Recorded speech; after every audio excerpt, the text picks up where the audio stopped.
Katniss Everdeen ha sobrevivido a los Juegos del Hambre 2 veces, pero aún no está a salvo. La revolución se extiende y al parecer todos han tenido algo que ver en este plan excepto ella. Aún así, su papel es el más importante de todos. Debe convertirse en el símbolo de la rebelión. Hola gente y bienvenidos a este primer capítulo del libro versus película de Sin Sesgo. Antes de empezar, les quiero agradecer por el apoyo que están teniendo los videos. Si es que quieren ayudarme todavía más, pueden suscribirse al canal, darle like al video y dejar algún comentario. Compartirlo con sus amigos si quieren, o sus parejas, o lo que sea que tengan. Y también me ayudan mucho quedándose hasta el final. Dicho eso, empecemos. Primera parte.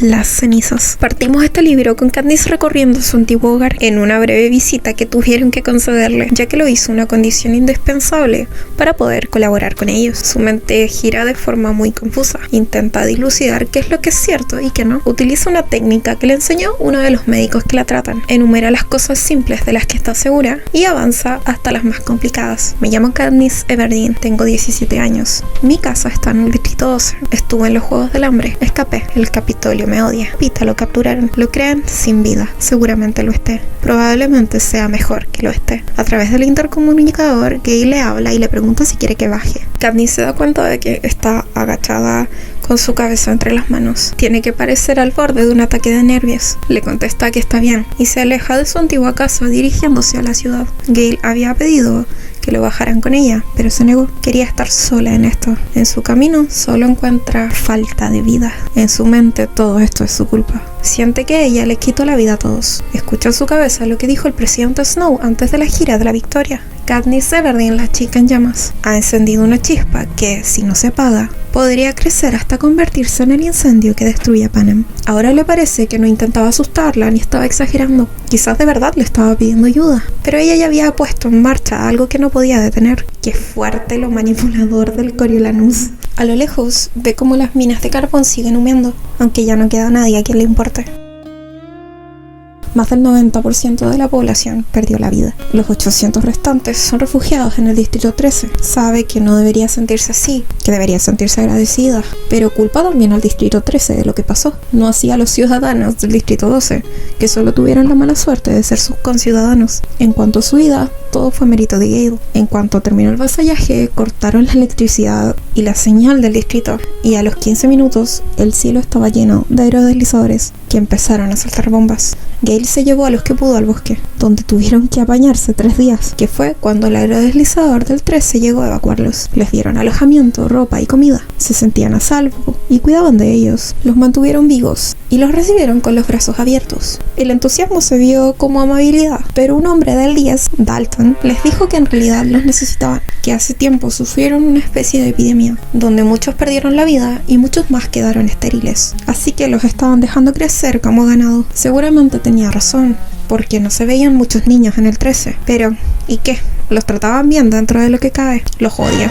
Aunque bueno, ahora odia a casi todo el mundo, sobre todo a sí misma. A través de un camino que se le hace muy difícil, se va a la casa donde vivió el año pasado. Está limpia y silenciosa, lo que resulta escalofriante. Se pregunta a qué volvió realmente. ¿De verdad esto le ayudaría a responder la pregunta de la que quería huir? Todos le hablan y le hablan y le hablan, menos Alma Coin, la presidenta del 13, que se limita a mirar, con ese cabello gris que se ve perfecto. A Katniss le fascina. Ellos quieren que asuma el papel de Sin Sesgo, el símbolo de la revolución. Tienen un equipo completo para ayudarla con eso. Solo tiene que representar el papel, como si eso no fuera muy familiar para ella. Cuando hablan a veces los escucha, y a veces se limita a mirar el pelo de la Coin y tratar de averiguar si es peluca. Nunca se molesta en contestar. Se levanta y se va. En una conversación, cuando cerraba la puerta para irse, escuchó a Coin decir que deberían haber rescatado primero al chico. Katniss no podría estar más de acuerdo, porque en vez la rescataron a ella, que no quiere cooperar. A Beetee, que si bien es útil, ya que apenas pudo se lo llevaron al departamento armamentístico, no tiene materia de activista. Y también está Finnick,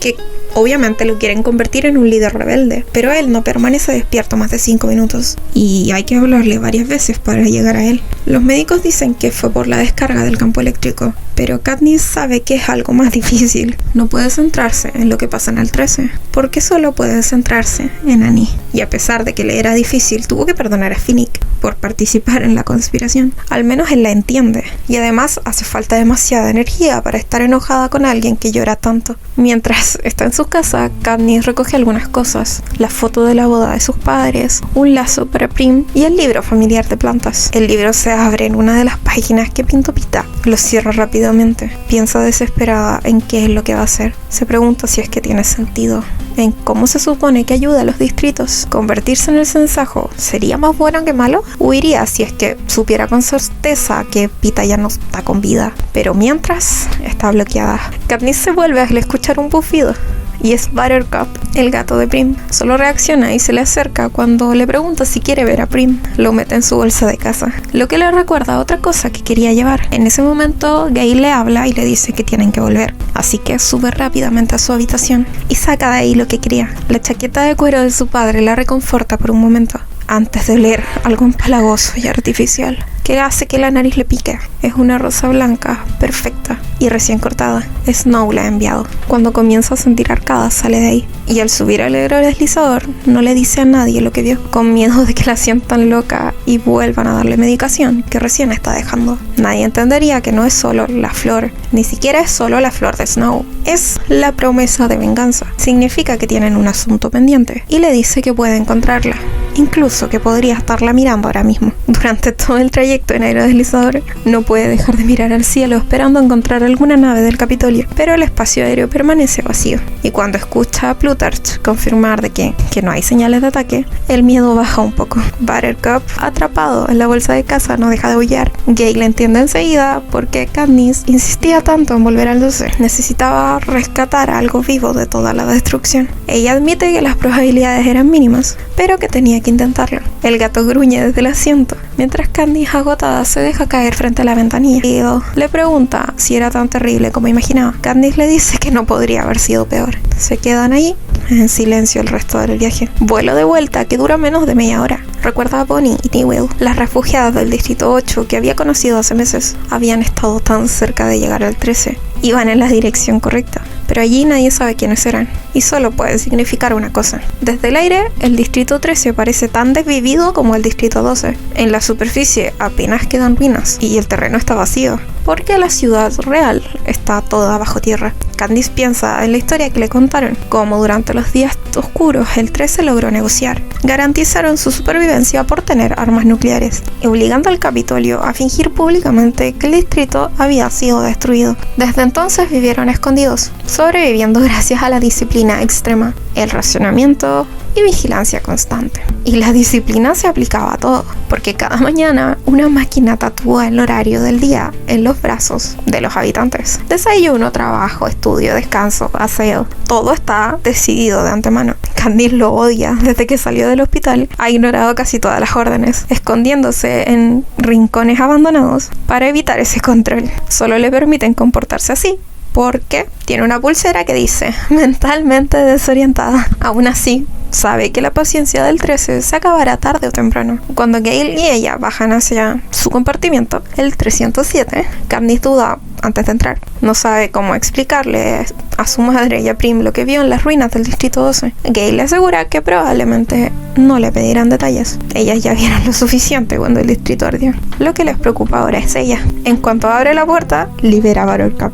Antes de que puedan preguntarle cualquier cosa, Prim rompe a llorar y abraza al horrible gato. Ingrato como siempre, ronronea feliz mientras le lanza bufidos a Katniss de vez en cuando. La madre de Katniss acomoda el cuadro que trajo de la boda y el libro de plantas medicinales, mientras la chaqueta de su padre cuelga en una silla. Durante unos segundos, el compartimento logra parecerse un hogar, pero esa ilusión dura bastante poco. El brazalete de Gale empieza a sonar, porque a él le dieron uno de esos por ser un ciudadano destacado, en vez de tener que tatuarse el horario. Este dice que los necesitan en la sala de mando. Katniss ya espera otra sesión interminable sobre el Sensajo, sobre las propagandas, el discurso, la rebelión. Entra a la enorme sala llena de mapas mapas electrónicos y pantallas militares, pero nadie le está prestando atención. Todos están centrados mirando la tele. Entonces va César Flickerman, preparado para una nueva entrevista, y el invitado es Pita. Todo el resto del mundo desaparece para Katniss. Apenas puede respirar mientras se abre paso entre la multitud y se acerca a la pantalla. Busca heridas, golpes, señales de que lo torturaron, pero Pita parece intacto, saludable, bien vestido, aunque serio, pero está completo. La visión choca con las imágenes horribles que ella había construido en su cabeza desde que lo capturaron. César empieza la entrevista con un tono amable, aunque incluso él parece afectado. Pita responde con calma, pero pronto la conversación se vuelve difícil cuando César le pide que hable de la última noche en la arena. Pita describe cómo los juegos son una pesadilla sofocante, un lugar donde el mundo exterior deja de existir y todo se reduce a sobrevivir. Habla de cómo desvivir en la arena no solo cuesta la vida, sino que también la identidad. Y Katniss siente como Panem entero escucha en silencio, porque nadie nunca había hablado así antes sobre los Juegos del Hambre. Pita admite que su único objetivo era salvar a Katniss. Reconoce que cometió errores, que nunca debió permitir que los separaran esa noche. Y recuerda desesperadamente cómo intentó encontrarla mientras la arena se derrumbaba. Cuando César insinúa que Katniss formaba parte del plan rebelde, Pita explota contra él. Defiende que ella no sabía, que ambos solo intentaban protegerse mutuamente. Entonces llega la pregunta sobre Haymitch, y Pita, aunque no lo acusa directamente, admite que no sabe si debió confiar en él. Eso golpea a Katniss tanto como la entrevista misma. No ha visto a Haymitch desde que lo atacó, y gracias a las estrictas normas del 13, actualmente está en proceso de desintoxicarse del alcohol. Probablemente esté sufriendo mucho, pero ella perdió la capacidad de sentir empatía por él. Finalmente César le pregunta a Pita sobre la guerra, y allí cambia el tono de la entrevista. Mirando directamente a la cámara, Pita pide un alto al fuego. Habla del peligro de destruirse mutuamente, de repetir la historia hasta extinguir a la humanidad. Dice que si no dejan las armas ahora mismo, no quedará nadie para reconstruir nada. En la sala de mando, los rebeldes reaccionan inmediatamente con furia. Las palabras traidor y enemigo suenan por todas partes, pero Katniss no puede sumarse a ellos, pero tampoco puede defenderlo. Solo sabe que Pita sigue vivo. Cuando intenta salir de la habitación, Coin le ordena quedarse. Uno de sus hombres intenta detenerla y Katniss reacciona instintivamente, apartándolo antes de salir corriendo por los pasillos hasta esconderse en uno de sus refugios habituales, el armario de material escolar. Y allí, hecho un ovillo entre cajas de tizas, finalmente él se permite sonreír, porque Pita está vivo. Poco después, Gale la encuentra. Tiene la nariz sangrando porque se interpuso entre ella y Bugs cuando intentaron seguirla. Incluso le quitaron su brazalector como castigo. Por un momento, ambos se ríen juntos, recuperando un poquito de normalidad. Y ahí Gale más o menos le ayuda a entender lo que pasó en la entrevista. Pita no había pedido el alto al fuego porque fuera leal al Capitolio, sino que aún seguía intentando protegerla. Intentó convertirla en una víctima inocente, atrapada entre los dos bandos. Alguien demasiado confundido como para ser considerado una amenaza. Sigue jugando el juego que empezó en la arena, mantener viva a Katniss. Y Katniss asume entonces que los juegos nunca terminaron. Aunque hayan destruido la arena y Panem está ardiendo, Pita sigue sacrificándose para salvarla. Pero ella siente que ya no puede aceptar eso. Las imágenes del Distrito 12, reducido a cenizas, los que han perdido la vida, Rue, Gale azotado, Cinna siendo arrastrado, todo le vuelve de golpe y entiende que no puede existir un alto al fuego, no después de todo lo que el Capitolio ha hecho. Mientras recoge los lápices que tiró al levantarse furiosa, la respuesta que llevaba días buscando finalmente aparece. La pregunta siempre había sido ¿qué iba a hacer ella? Y la respuesta solo podía ser una: va a convertirse en el sinsajo. Katniss esa noche no puede dormir, observando cómo los ojos amarillos de Buttercup brillan en la oscuridad, mientras que el gato está acurrucado ahí junto a Prim. Su hermana y su madre descansan abrazados, exactamente igual a antes que los juegos destruyeran sus vidas. Ella en cambio duerme sola. Las pesadillas, los espasmos y el miedo han convertido en alguien imposible de acompañar durante la noche. Incapaz de seguir fingiendo que va a poder dormir, se levanta en silencio y abre el cajón donde guarda las pocas cosas que sobrevivieron a la arena: la insignia del sinsajo, el medallón con las fotos de Gale, Prim y su madre, el pequeño paracaídas plateado con la espita y la perla que le regaló Pita antes de que todo explotara. El Capitolio le había quitado todo y el Distrito 13 le había confiscado el resto, pero esa perla seguía ahí. Se la pasa por los labios y en ese tacto frío siente como si Pita le mandara un beso silencioso, aún estando a kilómetros de distancia,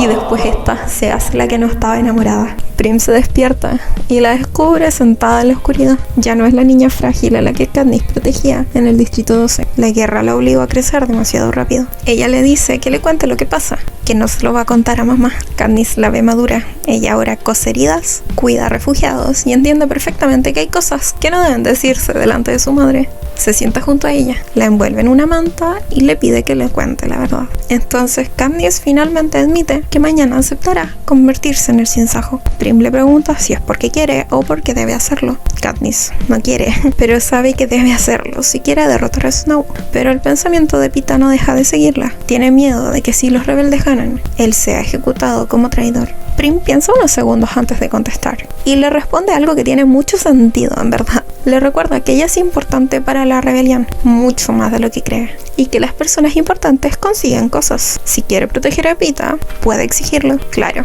pero ¿cómo asegurarse de que cumplan? Sin acuerdos secretos que puedan romperse después. Quiere que todo Panem lo escuche. Que Al McCoy anuncie públicamente que Peeta recibirá inmunidad. Con esa idea en mente, logra dormir. A la mañana siguiente, el Distrito 13 vuelve a sentirse tan rígido y sofocante como siempre. El horario tatuado en su brazo marca cada minuto del día, desde el desayuno hasta la reunión en la sala de mando. Va a aprovechar esa oportunidad. Todo está medido. Las raciones exactas de comida, con las calorías necesarias. Nada sobra y nada se desperdicia. Candy se pasó la vida sobreviviendo gracias a la casa y el mercado negro. Y siente que este control es incluso peor para ella que en el Capitolio. Durante el desayuno, Gale vuelve a deslizarle parte de su comida cuando nadie la mira. Ella protesta por costumbre, aunque ya se está comiendo el puré antes de terminar la frase. Entre bromas, piensa en otra condición para el trato. Quiere salir a cazar con Gale, no solo por la comida, que tendrían que dejarla en la cocina, sino por la libertad del bosque, el único lugar donde siente que puede respirar. Cuando llegan a la sala de mando, Katniss pide lápiz y papel. Es la primera vez desde que llegó al Distrito 13 en el que está dispuesta a negociar.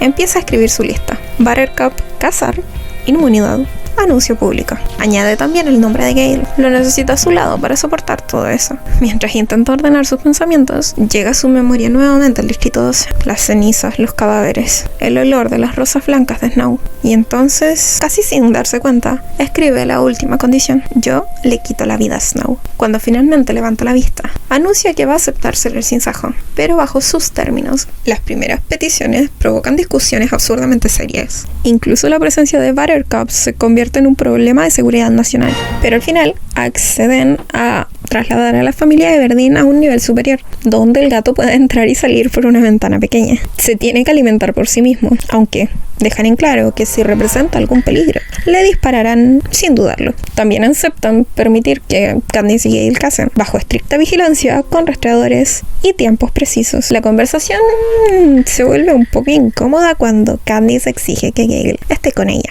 Empiezan a hablar de ella como si fuese un personaje, no una persona. Discuten cómo presentarlo ante las cámaras, si debe fingir ser su primo o su nuevo interés romántico. Cohen le pregunta si es que quiere que sea su novio nuevo, porque, bueno, la audiencia todavía cree en la historia de amor entre Katniss y Peeta. Ella se siente humillada. Para ellos incluso los sentimientos forman parte de la propaganda. Igual, o sea, Katniss se incomoda mucho, pero yo creo que a lo que se refería era a tenerlo a su lado, literalmente, como que poder compatibilizar sus horarios, ¿no? Que esté ahí, fin. Pero todo eso no importa cuando llega la verdadera exigencia. Katniss pide inmunidad completa para los tributos capturados. Peeta, Johanna y Enobaria. Cohen se niega de inmediato. No.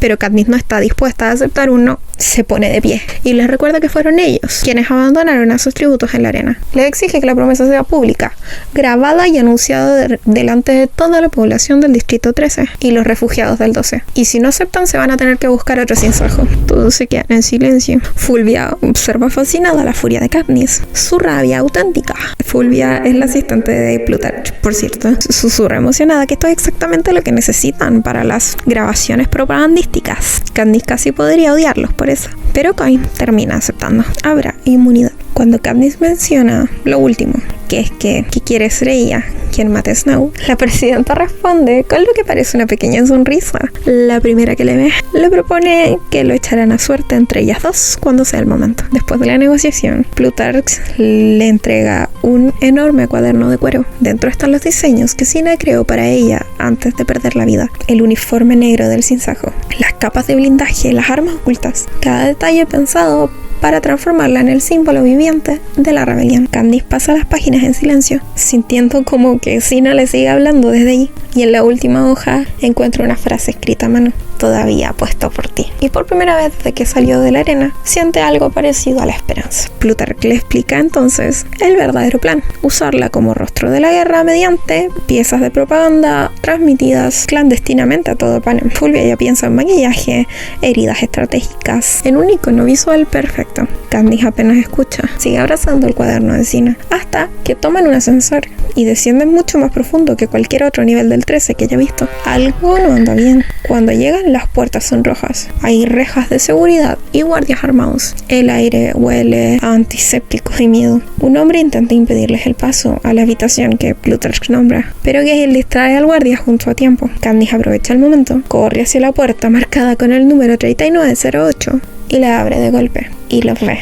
Es su equipo de preparación del Capitolio. Octavia, Venia y Flavius están encadenados a la pared, medio desnudos, cubiertos de golpes y moratones, reducidos a sombras de las personas extravagantes que fueron alguna vez. Ellos se encogen de miedo al verla, como si esperaran otro castigo. Venia, temblando, le explica que fueron sacados del Capitolio la noche de su rescate y que fueron encerrados ahí por robar pan. Eso era todo. En el distrito 13, donde el orden vale más que cualquier otra cosa, el robo de comida se castiga como un crimen grave. Katniss recuerda el pan que Octavia le ofreció cuando regresó hambrienta de los juegos, incapaz de soportar verla sufrir. Y ahora esa misma mujer está ahí encadenada y cubierta de heridas por pan. Cuando exige que los liberen, el guardia se niega, hasta que Plutarch interviene y asume toda la responsabilidad. Ayudan al equipo a caminar hasta el hospital, donde su madre se hace cargo de ellos. Ella se ve consternada, y Katniss sabe que no es por el estado en el que están. Ha visto cosas mucho peores, sino porque se dio cuenta de que ese tipo de cosas también pasan en el 13. Sentada afuera junto a Gale, Katniss empieza a entender que eso no fue solo un castigo para su equipo de preparación. Lo considera una advertencia, un mensaje de la Coin que le dice que nadie está fuera de su control, ni siquiera Plutarch. Se encarga de decirle que él no es tan importante como cree. Más tarde, agotada y necesitando escapar de todo, Katniss por fin vuelve al bosque con Gale. Por unas horas recuperan la sensación de ser ellos mismos. Cazan en silencio, moviéndose juntos, como antes de los juegos. Se siente lo más cercano a la felicidad. Cuando descansan, se detienen a hablar. Gale no entiende por qué le afecta tanto lo ocurrido con su equipo de preparación. Le recuerda que ellos participaron durante años en el espectáculo que mandaba a niños a desvivirse entre sí. Katniss le intenta explicar que no son crueles, que son ignorantes. Fueron moldeados por el Capitolio. Gale no está convencido. La discusión gay deja un momento incómodo entre ambos, pero es inútil intentar decirle a Gale cómo pensar. Esa noche llega el momento de la asamblea pública. Miles de personas se reúnen en el colectivo para escuchar el anuncio oficial. Finnick aparece entre los pacientes del hospital, claramente muy afectado psicológicamente aún, entreteniendo sus manos con un trozo de cuerda, haciendo y deshaciendo nudos. Katniss entonces recuerda algo terrible. Annie también está cautiva. Corre hasta Coin y le exige que Annie Cresta también esté incluida en la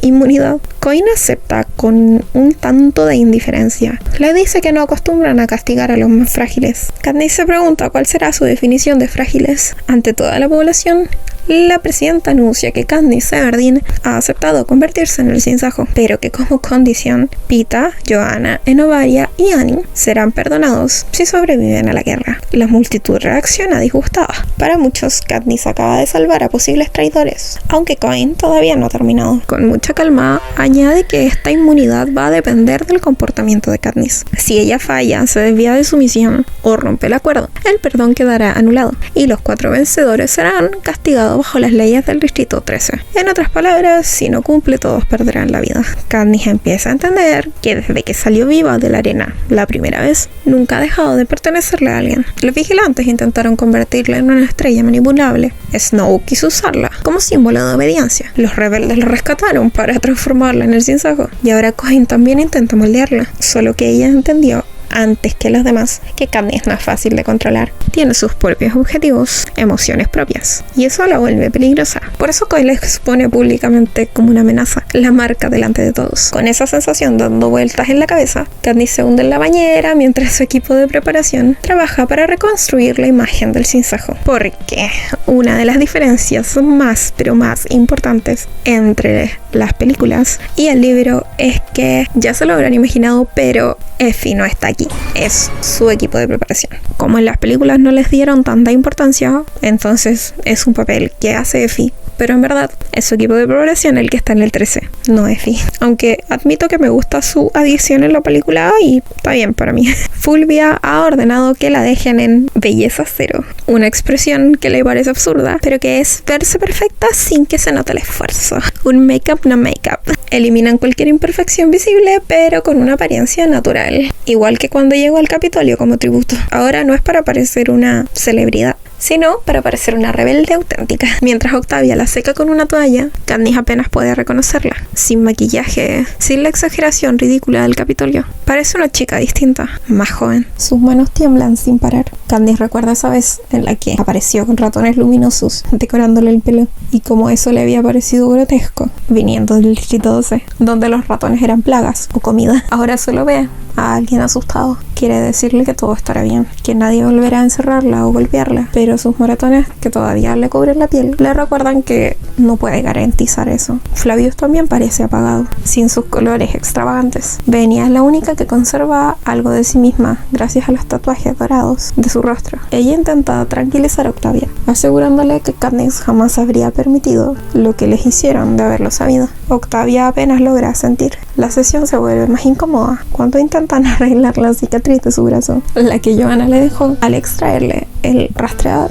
Los médicos del 13 le salvaron el brazo, pero no les importó cómo iba a quedar. Ahora tiene una masa irregular de piel que sobresale desde el hombro hasta el codo. Fulvia reacciona horrorizada. Katniss está irritada y le recuerda y le insiste en que todo el mundo sabe que tiene esa cicatriz, pero Fulvia le responde que conocer algo y verlo son cosas distintas. Plutarch intenta suavizar el momento, proponiendo cubrirla con algún accesorio, aunque Katniss ya está harta de sentirse como un objeto que necesita retoques constantes. Cuando salen a almorzar, el comedor entero se queda mirando al equipo de preparación, como si fueran extrañas criaturas. Los habitantes del Distrito 13 murmuran, señalan, observan sus tatuajes y la piel teñida con desconfianza. Katniss intenta guiarlos ignorando las miradas, pero el ambiente se siente pesado. Se sientan en su mesa habitual junto a algunos refugiados del Distrito 12. Haseo, la madre de Gale, trata de romper la tensión bromeando con el estofado grisáceo que les sirven. Les asegura que sabe mejor de lo que parece, pero quien realmente cambia el ambiente es Posey, la hermanita pequeña de Gale. La niña se acerca a Octavia sin miedo y le pregunta si está enferma por su color verde. Katniss le explica que es moda del Capitolio y Octavia, casi avergonzada, le susurra que se suponía que debía verse bonito. Posey lo piensa unos segundos y le responde que cree que se vería bonita de cualquier color. Esa frase casi hace llorar a Octavia y logra sonreír un poco. Gale aparece poco después y trata de mantener una conversación normal, preguntando por maquillaje y tintes, aunque Katniss sabe que hace ese esfuerzo solo por intentar reparar la discusión de la noche anterior. Él cree que Coin tenía derecho a responder con firmeza sus exigencias. Katniss cree que Gale, aunque la ama e intenta protegerla, no entiende lo que significa que Coin use el miedo para controlar a todos. Y lo que más le duele no es que no esté de acuerdo con ella, sino que no esté completamente de su lado. Más tarde, ambos bajan hasta Defensa Especial, donde se encontrarán con Beetee. Para llegar ahí, tienen que seguir un camino que va muy profundo bajo tierra. Pasan por diferentes salas hasta llegar a un lugar completamente inesperado. Un enorme invernadero artificial lleno de flores y colibríes reales. El lugar se ve irreal. Beetee los espera en silla de ruedas en medio del campo artificial, fascinado observando el vuelo de las aves. Les explica que el Distrito 13 lleva años investigando los colibríes, su aerodinámica, maravillados con la capacidad de desplazarse hacia adelante, hacia atrás y detenerse en el aire. Incluso bromea con que le gustaría construirle unas alas así a Katniss. La conversación deriva hacia la casa. ¿Por qué?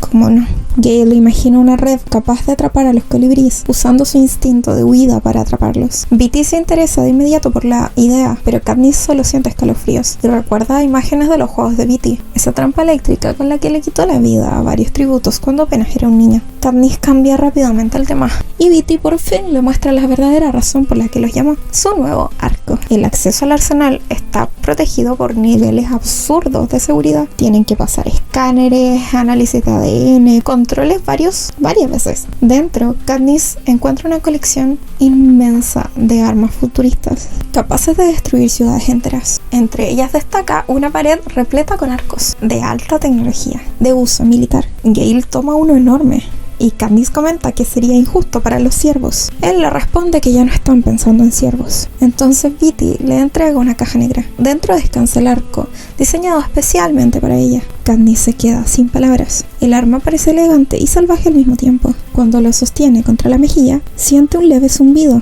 vibrando bajo la superficie. Beetee sonríe y le explica qué es porque reconoció su voz. Él no quiso hacerle un simple accesorio para las propos. Beetee se negó a fabricar una pieza solamente decorativa. Si Katniss iba a convertirse en un símbolo de guerra, quería que pudiera luchar de verdad. En el campo de pruebas, descubre todo lo que el arco puede hacer. Flechas incendiarias, explosivas, perforantes. Tienen precisión a enormes distancias. Incluso puede activar ciertas funciones con comandos de voz. El arma parece viva en sus manos. Katniss regresa con su equipo de preparación de mejor humor. Se deja maquillar sin protestar. Mientras el equipo termina de construir la imagen del sinsajo, le cubre la cicatriz con una venda ensangrentada para que parezca recién salida de combate. Venia coloca la insignia del sinsajo sobre su pecho y luego el humo y las luces terminan de hacer el trabajo. Cuando ve su grabación en pantalla no se reconoce. La mujer que aparece ahí es más alta, más feroz, más hermosa y más peligrosa de lo que Katniss se siente por dentro. Finnick, que la observa desde detrás, resume perfectamente la situación. La gente va a querer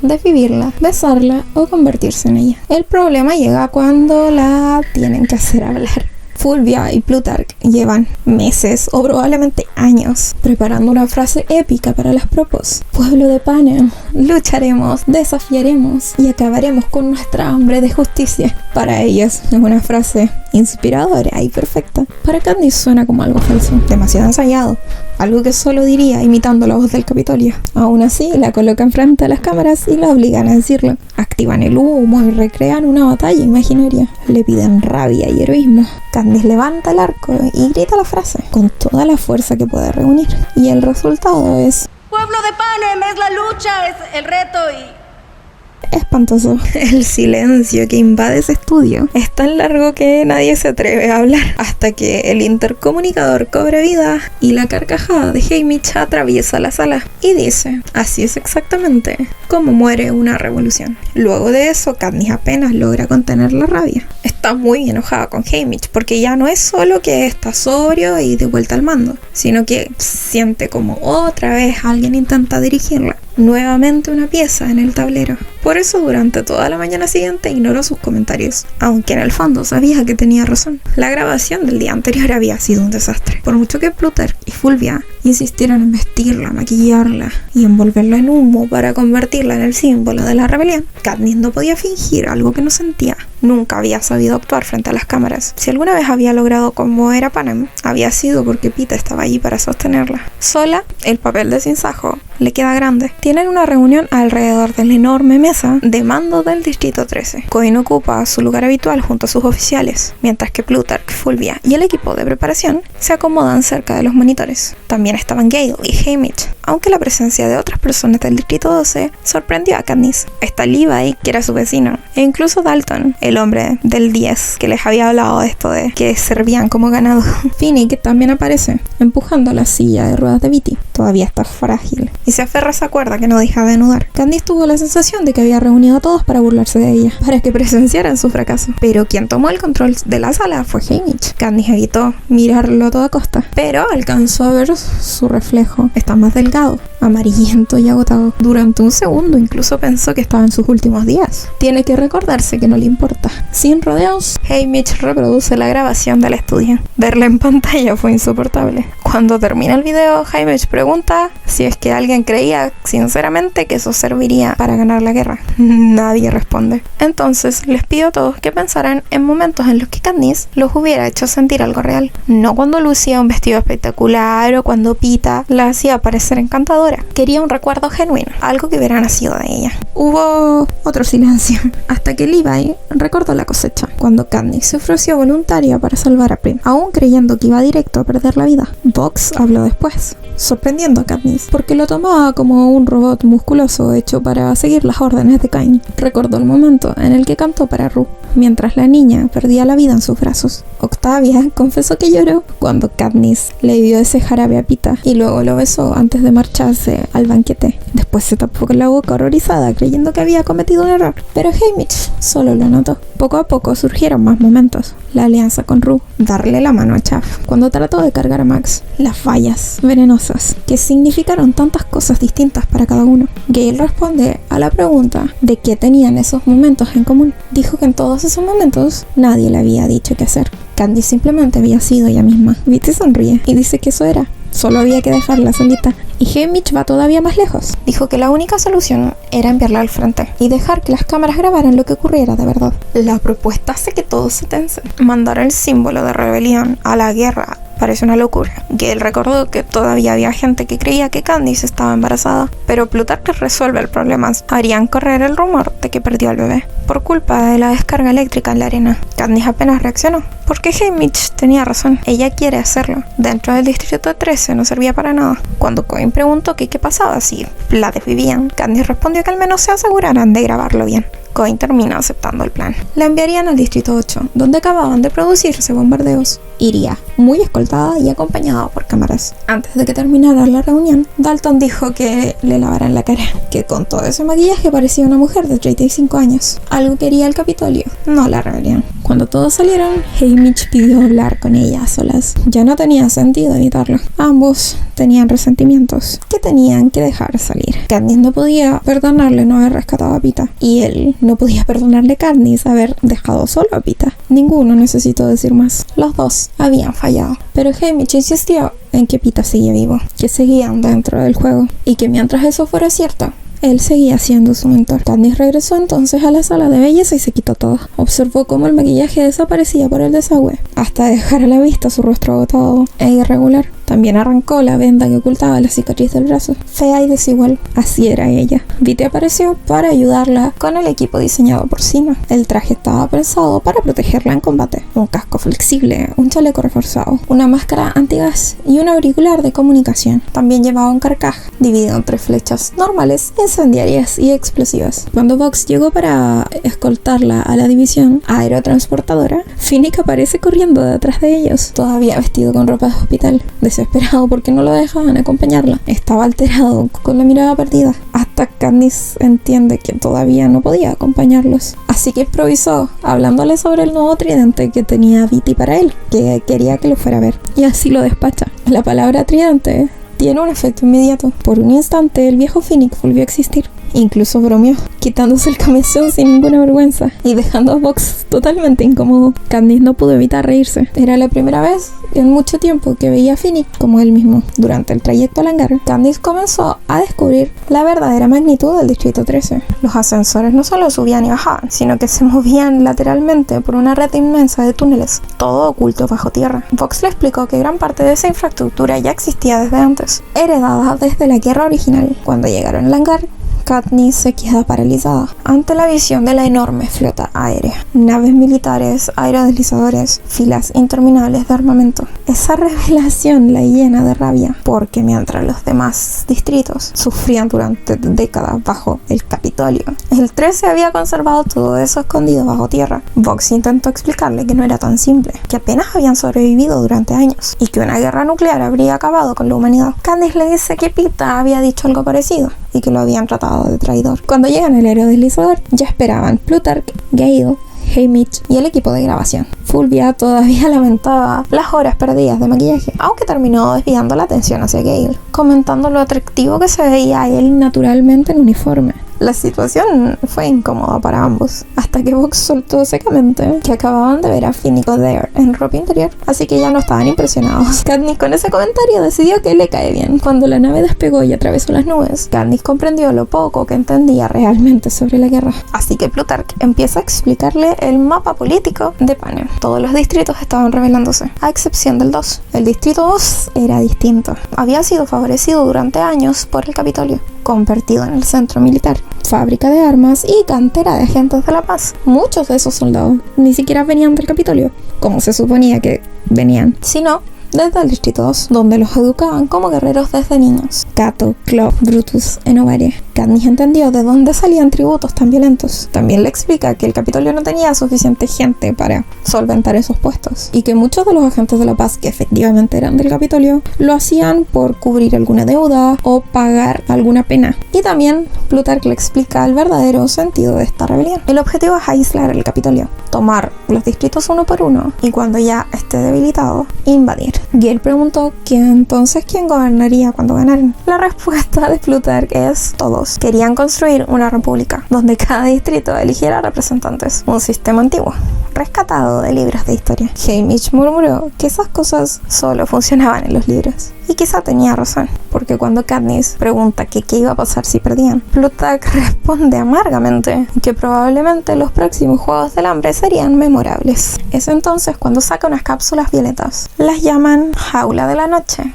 en honor a ella. Veneno, una muerte rápida e indolora para evitar ser capturados. Katniss guardó la cápsula en el pequeño bolsillo oculto en la manga de su traje. Incluso con las manos atadas podría alcanzarla con la boca. Sin había pensado en todo. El aire deslizador desciende sobre el distrito 8. Apenas tocó el suelo, se abrieron las puertas y los expulsaron de golpe, antes de volver a desaparecer entre las nubes. Katniss apenas tuvo tiempo para orientarse. A su alrededor estaban Gale, Bugs y el resto de la escolta, junto al equipo de filmación directo desde el Capitolio Rebelde. 2 cámaras cubiertos por enormes equipos mecánicos que los hacían parecer insectos gigantes, crecida, con la cabeza completamente afeitada y tatuada con vides verdes, y Mesala, delgado y gigante, lleno de perforaciones. Bugs los hizo avanzar de inmediato, entre almacenes metálicos y calles estrechas. Katniss esperaba encontrar ruinas, edificios derrumbados y humo, algo parecido a las imágenes habituales de guerra. Pero cuando doblaron una esquina entendió que ese no era el horror de aquí. El horror era la gente. Heridos llegaban por todas partes, transportados en brazos, sobre tablas, carretillas y carros. Personas cubiertas de sangre, mutiladas, inconscientes, algunas apenas respirando. El aire olía a metal caliente, a sudor y desesperación. Todos avanzan hacia un almacén, marcado con una enorme H, convertido en un hospital improvisado. Katniss sintió que el estómago se le hundía.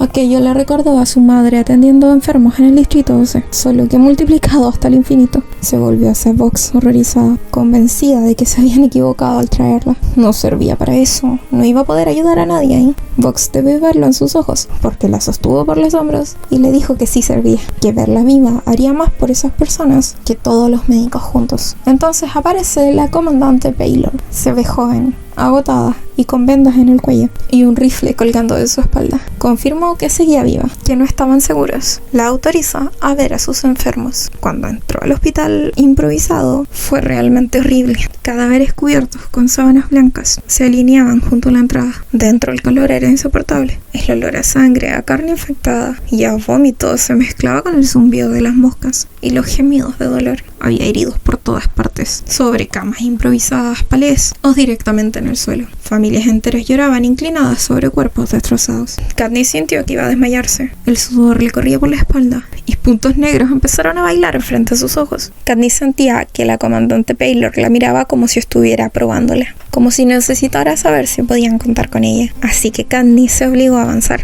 Y entonces alguien pronunció su nombre. Una joven herida la llamó desde una cama improvisada. Y cuando Katniss respondió, el rostro de la chica se iluminó de felicidad. Ilusionada, la miran como si quisiera memorizar cada centímetro de su cara. La noticia empezó a extenderse en el hospital como fuego. Katniss Everdeen está aquí, está viva. Los lamentos se transformaron en murmullos emocionados. Personas heridas extendían las manos hacia ella. Algunos solo querían tocarla, otros apenas podían mirarla sin llorar. Katniss fue pasando entre ellos, diciendo palabras simples, preguntando nombres y sujetando manos temblorosas, permitiendo que la tocaran, como si también necesitara demostrar que era real. Y entendió mejor por qué se habían esforzado tanto en protegerla, el significado que tenía para los rebeldes. En su lucha, que había parecido tan solitaria, no estaba sola. Incluso algunos preguntaban por Peeta. Muchos aseguraban que sabían que el Capitolio lo estaba obligando a actuar como lo hizo, y cuando descubrían que había perdido al supuesto bebé, lloraban sinceramente por ella. Katniss detuvo el impulso de decir que todo eso era mentira.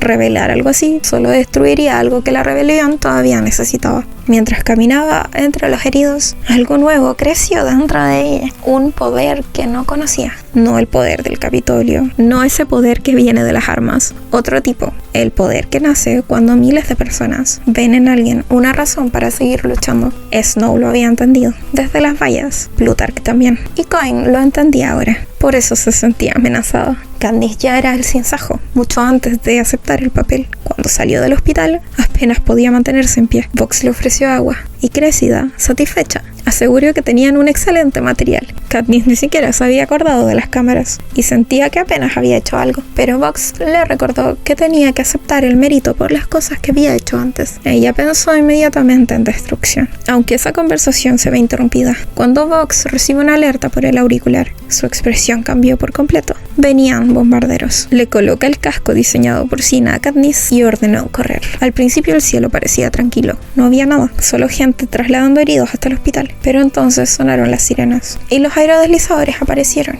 Bajaron información sobre ellos y comenzaron a lanzar bombas. Katniss salió despedida contra una pared. Sintió un dolor brutal detrás de la rodilla y otro golpe en la espalda. Vox cayó sobre ella para protegerla, mientras el suelo temblaba con cada explosión. Era imposible pensar, solo existía ese ruido ensordecedor y la sensación de estar atrapados dentro de un barril. A través del auricular, Haymitch le gritaba instrucciones. Creían que el Capitolio aún no sabía que ya estaba ahí, que el bombardeo ya estaba planeado. Plutarch localizó un búnker que estaba cerca y les ordenó correr hacia allí antes de la siguiente oleada. Katniss obedeció al principio. Corrió junto a Gale entre edificios, mientras las bombas seguían cayendo, pero de repente entiende que el verdadero objetivo de estas bombas era el hospital. Allí dentro solo había médicos heridos y moribundos. Plutarch intentó obligarlos a seguir hasta el refugio, pero Katniss ya no escuchaba a nadie. Se arrancó el auricular y sale corriendo hacia una escalera metálica. Subió al tejado mientras Gale la seguía de cerca. Desde arriba encontró a Paylor y a varios rebeldes disparando ametralladoras contra los aerodeslizadores invisibles que aparecían solo unos segundos antes de soltar las bombas. Katniss y Gale sacaron sus arcos. Era casi absurdo enfrentarse a máquinas de guerra con flechas, pero dispararon. Primero usaron flechas incendiarias, que no funcionaron. Luego explosivas. Katniss se puso de pie para tener una mejor puntería y logró atravesar un bombardero. Gale destruyó otro. Uno tras otro comenzaron a caer del cielo envueltos en fuego, estrellándose contra edificios y calles. Por un momento lograron detenerlos, pero cuando Katniss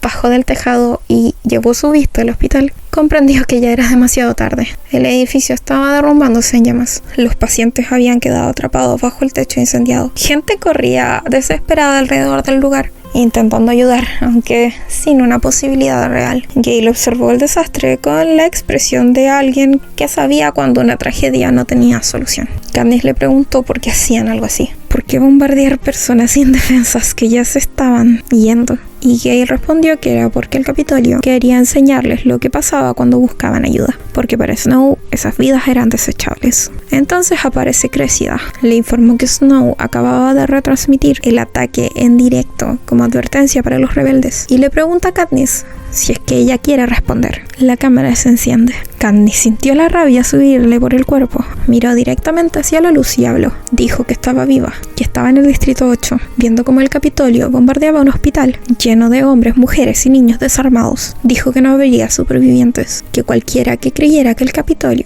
mostraría misericordia estaba equivocado. Entonces señaló a los aerodeslizadores ardiendo en el tejado. El fuego reflejaba el emblema del Capitolio entre llamas. Katniss levantó la voz. Snow quería mandar un mensaje. Entonces ella también tenía uno. Podían torturarlos, bombardearlos, reducir sus distritos a cenizas. Pero el fuego se propaga. Y si ellos ardían, Snow ardería con ellos.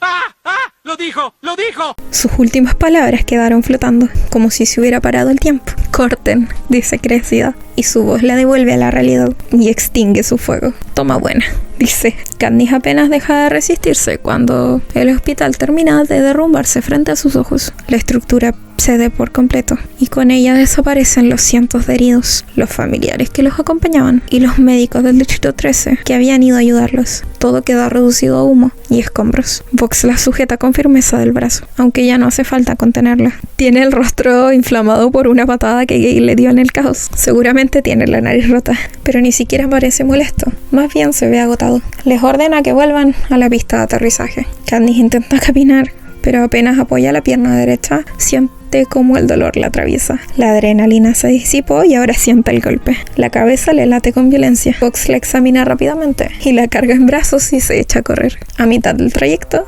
ella vomita sobre su chaleco antibalas, demasiado mareada para disculparse siquiera. Poco después, despegan desde un aerodeslizador mucho más pequeño que el anterior. Este está frío y vacío, como un avión de carga improvisado. No hay ventanas ni comodidades, solo sacos, metal y silencio. Katniss termina recostada en el suelo, con la cabeza en el regazo de Gale, mientras Fox atiende las heridas de todos. Antes de quedarse dormida, nota como alguien la tapa con sacos de arpillera para mantenerla caliente. Cuando despierta, ya está de regreso en el distrito 13, en su antigua habitación de hospital. Su madre le revisa los signos vitales, con la misma mezcla de calma y preocupación que es muy de ella, ¿no? Katniss se siente un poco el culpable al darse cuenta de que nadie le avisó que ella iría al distrito 8, ya que después de todo lo que su familia ha pasado, entiende que no avisarles es un poco cruel, aunque fue involuntario. Intenta bromear diciendo que la próxima vez le iban a consultar, aunque su madre dice que en realidad nadie le consulta nada, y es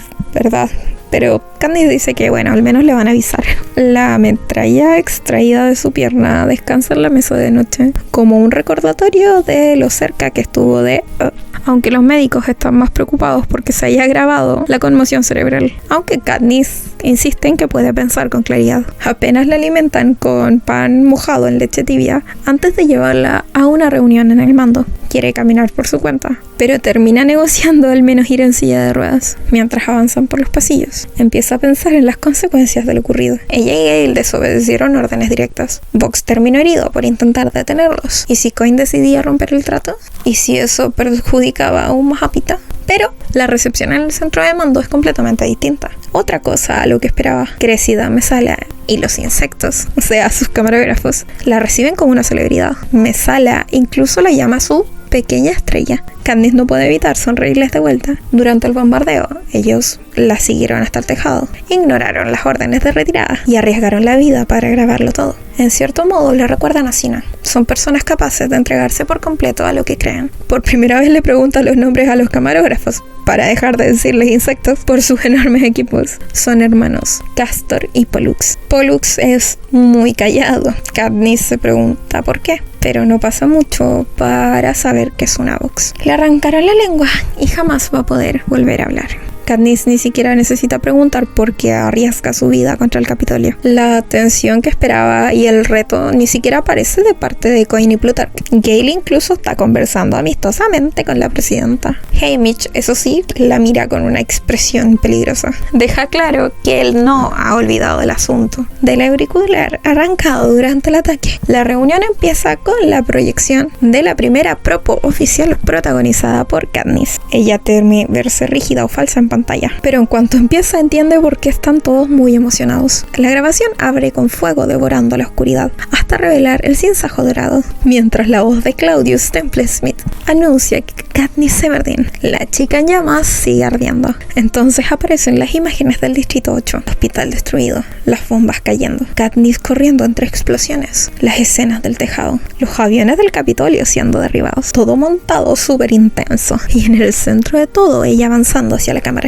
para lanzar ese mensaje que comienza a sentirse como un símbolo de la rebelión. El fuego se propaga y si nosotros ardemos, tú arderás con nosotros. La frase final aparece escrita sobre las llamas, mientras toda la pantalla se consume a negro. La sala estalla en aplausos. Piden verla otra vez. Katniss observa la propo como si fuera una espectadora más en la beta, maravillada porque jamás se había visto algo así en televisión. Plutarch explica que lograron transmitirla en todos los distritos, incluso en el 2, aunque aún no logran infiltrarse en la señal del Capitolio. Poco a poco, Katniss entiende algo importante. Nadie piensa castigarla por lo ocurrido. Nadie menciona que desobedeció órdenes, que escapó de sus escoltas o que se arrancó el auricular. Todos están muy fascinados por el resultado. La rebelión necesitaba una chispa y acaba de conseguirla. La reunión continúa, organizando nuevas propos. Cressida planea otra enfocada en las víctimas del hospital y cómo el Capitolio destruyó incluso a sus propios heridos. Fulvia propone una serie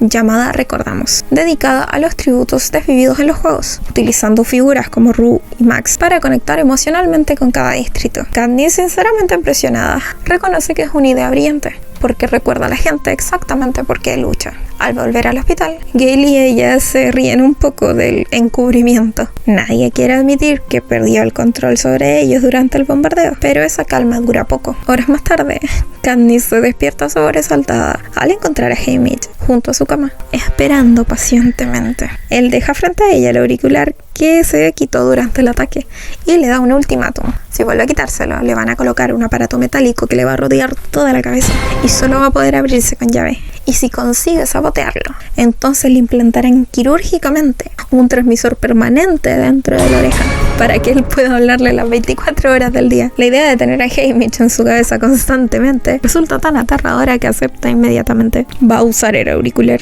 Cuando él se marcha, intenta dormir, pero las imágenes del Distrito 8 regresan una y otra vez. Los bombarderos explotando y el sonido de los techos derrumbándose. Empieza a pensar en todas las pérdidas de vida que ha presenciado y también en las que ella misma provocó disparando su arco. Esa noche, Phoenix cena con ella frente al televisor, mientras transmiten la nueva propo sobre el hospital. La grabación es devastadora. Katniss apenas soporta verla. Cuando termina, quiere apagar el televisor antes de que vuelvan a repetirla, pero entonces aparece un anuncio especial del Capitolio y ahí está Pita. El impacto la deja helada porque en apenas unos días parece haber envejecido años. Está mucho más delgado, sus manos tiemblan y aunque el Capitolio intenta maquillarlo y vestirlo con elegancia, se ve atravesado por el sufrimiento. Katniss entiende de inmediato que esa primera entrevista probablemente había sido grabada hace tiempo y este es el resultado de todo lo que le han hecho después. Pita habla con Caesar Flickerman y cuando mencionan los propos de Katniss, la mira directamente a la cámara, directamente a ella. Le dice que la están utilizando, que la han convertido en un arma destinada a destruir a la humanidad. Le suplica que piense por sí misma, que se pregunte si realmente confía en la gente en la que trabaja y si sabe la verdad sobre lo que está ocurriendo. Las palabras de Pita le parecen insoportables, porque en el fondo no puede negar que tenga cierta razón. Ella tampoco confía plenamente en Coin, ni en Plutarch, ni en el Distrito 13. Antes de que llegue alguien a interrogarla sobre la entrevista, Phoenix reacciona rápido. Le ordena fingir que nunca lo vieron, que solo vieron la propo del Distrito 8 y apagaron el televisor porque las imágenes la alteraban demasiado. Y así, cuando Plutarch y Fulvia entran en la habitación, encuentran a Katniss comiendo pan, mientras Phoenix le habla tranquilamente sobre lo bien que Gale se ve en cámara. Ambos parecen aliviados al ver la mentira. Nadie menciona a Pita. Katniss deja de intentar dormir cuando las pesadillas empiezan a seguirla apenas cierra los ojos. Sueños deformes, llenos de explosiones, sangre y rostros perdidos la arrancan del descanso una y otra vez, así que termina inmóvil en la cama del hospital, fingiendo dormir cada vez que alguien llega a revisarla. A la mañana siguiente le dan el alta, con la advertencia de que se lo tome con calma, aunque en el Distrito 13 nadie parece entender realmente lo que significa descansar.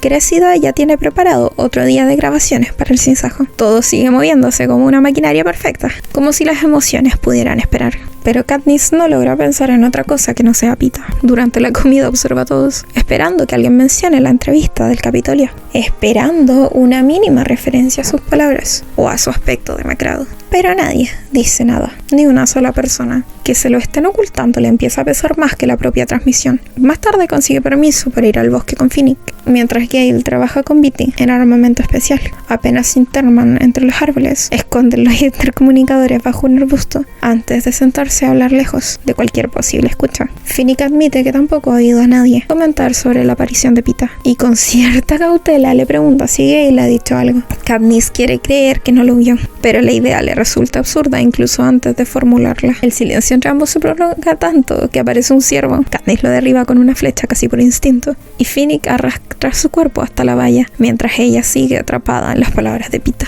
repitiéndolas mentalmente como si escondieran un mensaje. ¿De verdad confías en las personas con las que trabajas? Esa noche Gale sigue sin mencionar la entrevista. Ni una palabra. Katniss permanece despierta, sosteniendo la perla que Pita le dio en la arena, repasando una y otra vez lo que dijo. Intenta convencerse que solo era propaganda del Capitolio, otro intento de Snow por manipularla, aunque hay algo que no encaja. Si realmente no importaba, ¿por qué Plutarch y los demás se esfuerzan tanto en ocultárselo? Debajo de todas esas preguntas hay algo peor. ¿Qué le estarán haciendo a Pita? Katniss comprende que Snow nunca creyó que ellos fueran ajenos a la rebelión. Pita quedó atrapado en medio de todo eso, obligado a improvisar respuestas para sobrevivir, y mientras ella se convertía en el símbolo de la rebelión, él pagaba el precio. La tensión explota a la mañana siguiente, cuando descubre que Gale ha recuperado su brazo lector. Lo recuperó el día anterior para usarlo como sistema de comunicación durante las misiones, algo que a ella nunca le ofrecieron. Katniss entiende inmediatamente que Gale sabía lo de Pita y decidió callarlo. Cuando lo enfrenta, él admite que todos pensaron que verla habría empeorado su estado. Y ahí está su verdadera herida. No soporta que sigan decidiendo por ella, por su bien. La mentira le resulta peor que el dolor. Le recuerda demasiado a los juegos, a las manipulaciones constantes, a todas las veces que otros eligieron que debía saber y que no. Gale intenta disculparse, pero Katniss lo hiere deliberadamente al insinuar que ahora responde más a Coin que a ella. El pitido del brazalector interrumpe la conversación y él se marcha furioso. Apenas desaparece por el pasillo, Katniss siente una punzada de culpa. Sabe que él intentaba protegerla, pero también sabe que está cansada de sentirse utilizada. Aún así, el día continúa. Cressida anuncia que regresarán al Distrito 12 para grabar nuevas propos. Katniss se deja preparar como una muñeca vacía, mientras el equipo de estilistas le cubre las ojeras y le coloca el traje de sinsajo. Apenas habla con Vox durante el trayecto al hangar. Todo duele demasiado como para fingir normalidad. En el aerodeslizador, Plutarch presume satisfecho de los resultados de las primeras emisiones. Gracias a las propos, la rebelión ha ganado terreno. El Distrito 3 y el 11 han caído y otros distritos comienzan a levantarse. Fulvia está produciendo la serie, recordamos, dedicada a los tributos desvividos, mientras Finnick graba segmentos especialmente emotivos, porque conoció personalmente a muchos de ellos. Katniss escucha todo casi desde lejos. Gale tampoco le habla. La ausencia de Haymitch llama su atención antes de aterrizar. Plutarch le explica que no podía soportar venir. Katniss pone los ojos en blanco, y Plutarch responde que en realidad dijo que no podía soportar venir sin una botella. Katniss está molesta por la debilidad de su mentor, pero apenas pisa el distrito, comprende perfectamente por qué no vino. A ella también le gustaría una copa. Ya lo había visto destruido desde el aire, ya lo había caminado entre sus cenizas, pero regresar ahí con Gale es aún más doloroso. Cressida empieza grabando en la antigua casa de Katniss. Ella permanece quieta en medio de la cocina destruida, incapaz de hacer nada mientras los recuerdos la asfixian. El techo desapareció y el cielo abierto sobre ella le parece una crueldad. No necesita actuar.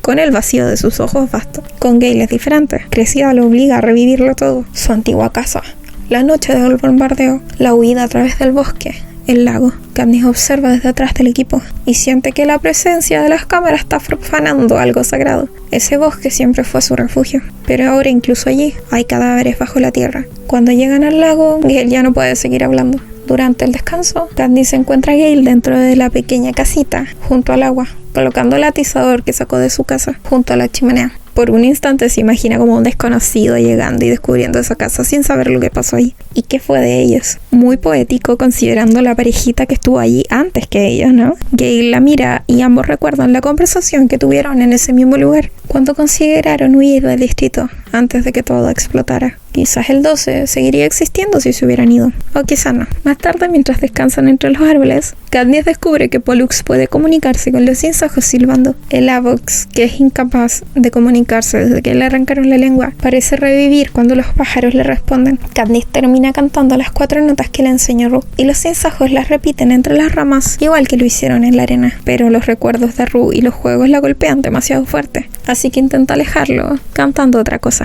La canción de El árbol del arcado, una vieja canción prohibida que aprendió de su padre. Mientras canta, el bosque entero se queda en silencio. Los sinsajos dejan de trinar para escucharla. La letra, que de niña apenas comprendía, ahora le resulta aterradora. Un hombre ejecutado llama a su amante para que se reúna con él en el árbol, quizás para escapar juntos, o quizá para perder la vida juntos. Katniss recuerda cómo su madre reaccionó horrorizada al escucharla cantar esa canción cuando pequeña. Recuerda los collares de cuerda que hacían con Prim, sin entender lo que representaban. Y ahora, después de los Juegos del Hambre, entiende qué significa cada palabra. Cuando termina, descubre que Castor ha grabado toda la escena. Pollux está llorando. Y entonces los sinsajos empiezan a cantar la canción de vuelta, transformándolo en algo hermoso y fantasmal a la vez. Plutarch se queda fascinado. Cree que es el material perfecto para propaganda. Katniss insiste en que no estaba actuando, pero a nadie parece importarle. Durante el regreso, atraviesan el antiguo punto de encuentro donde Gale y ella empezaban sus jornadas de caza. Allí, rodeado de moras y silencio, Katniss siente todo eso que han perdido. Antes los unía la necesidad de alimentar a su familia, sobrevivir ir y desafiar juntos al Capitolio. Ahora su unión se quiebra bajo las mentiras, la rabia y las heridas que ninguno sabe expresar. Pensando en eso y en hacer las paces, arranca una mora y se la lanza a Gale mientras pronuncia la frase: y que la suerte él la atrapa con la boca. Y completa la respuesta: siempre, siempre de vuestra parte. No arregla nada, pero al menos ya se hablan. Crecida los hace sentarse juntos y hablar sobre la casa, sobre cómo se conocieron y los días que pasaron recorriendo el bosque. Poco a poco se vuelven a reír, recordando viejos accidentes con abejas y mofetas. Por un momento se sienten ellos mismos otra vez, hasta que mencionan el bombardeo al Distrito 8. Entonces Gale solo dice que ya era hora de devolver el golpe. Cuando cae la noche, Katniss guía al equipo hasta las ruinas de la panadería de Pita. Frente a los escombros, graba un mensaje dirigido especialmente a él. Le recuerda que su hogar ya no existe, que quizás toda su familia perdió la vida ahí, y le pregunta cómo todavía puede pedir un alto al fuego cuando no queda nadie para escucharlo. Más tarde, en la vieja cocina de su casa en la aldea de los vencedores, Gale la encuentra guardando algunas cosas medicinales de su madre, y él le recuerda que fue allí donde ella lo besó tras el castigo del látigo. Katniss creía que no se acordaría debido a la morfina, pero Gale le dice que jamás podría olvidarlo, y entonces le dice que quizá él sea como el hombre del árbol del ahorcado, esperando una respuesta. Tiene lágrimas en los ojos y Katniss lo besa para detenerlas. El beso sabe cenizas, agotamiento y tristeza. Gale sonríe, amargo. Temblor, hasta los temblores me interrumpen, se dan cuenta. Y Gale le da una sonrisa de penita, ¿no? Y le dice que sabía que ella lo iba a besar, porque el sufrimiento siempre logra llamar su atención. Se marcha antes de que ella pueda responder. De vuelta en el Distrito 13, Katniss se derrumba física y emocionalmente, porque eso es lo que provoca el Gale. Duerme donde puede, ignora horarios y se mueve como un fantasma por los pasillos, hasta que Vox la intercepta para llevarla a una reunión urgente en la sala de mando. Allí descubre que Beetee ha logrado infiltrarse en la señal del Capitolio. En las pantallas aparece el presidente Snow junto a Pita, y Pita está peor, mucho peor. Tiene la mirada perdida, las manos más temblorosas y su cuerpo consumido, mientras habla sobre la necesidad de un alto al fuego. Imágenes de destrucción aparecen sobre el mapa de Panem. Snow culpa a los rebeldes de cada desastre. Entonces la transmisión se interrumpe. De repente aparece Katniss frente a las ruinas de la panadería del 12. Beetee lo logró. La sala se llena de emoción, mientras los propios rebeldes comienzan a infiltrarse. En la transmisión oficial, fragmentos de Finnick hablando de Rue, imágenes del Distrito 8, escenas de la rebelión. Todo invade la señal del Capitolio, como un ataque imposible de contener. Pero mientras todos celebran, Katniss y Haymitch solo pueden pensar en una cosa: cada segundo de humillación pública acerca más a Pita a perder la vida. Cuando la transmisión oficial consigue recuperarse, el estudio del Capitolio ya es un caos. Snow intenta recuperar el control y le pregunta a Pita si quiere decirle algo a Katniss. Pita apenas puede respirar, y entonces, mirando directamente a la cámara, la mira a ella. Le dice que nadie está a salvo, que ni el Capitolio ni los distritos sobrevivirán intactos. Y justo antes de perder completamente el control, lanza una advertencia desesperada: mañana estará muerta junto a todos los demás. Snow ordena cortar la transmisión, pero Beetee sigue interfiriendo la señal. Entre imágenes intermitentes del sinsajo, la cámara alcanza a mostrar el caos del estudio. Pita intenta seguir hablando. Soldados se abalanzan sobre él. La cámara cae al suelo. Se escucha un golpe y un grito de dolor de Pita, y su sangre salpica las baldosas del estudio. ¡Ay! ¿Por qué los capítulos tienen que terminar así? Perdón. Ok, fue un final desesperanzador, terrible. Yo no quiero ver a mi Pita sufrir. Y yo sé que ustedes tampoco. Así que, bueno, o sea, todavía nos queda sufrimiento. Pero va a mejorar algún día. Y eso, hasta aquí este capítulo 1. Muchas gracias por seguir viendo hasta aquí. Te invito a que te suscribas al canal, le des like al video, dejes un comentario y me esperes para el próximo capítulo, que espero sea más pronto que este, que tuvo una grabación complicada. Y también síganme en mis otras redes sociales, que prometo que las voy a retomar ya. Las voy a retomar. Y dicho eso, adiós.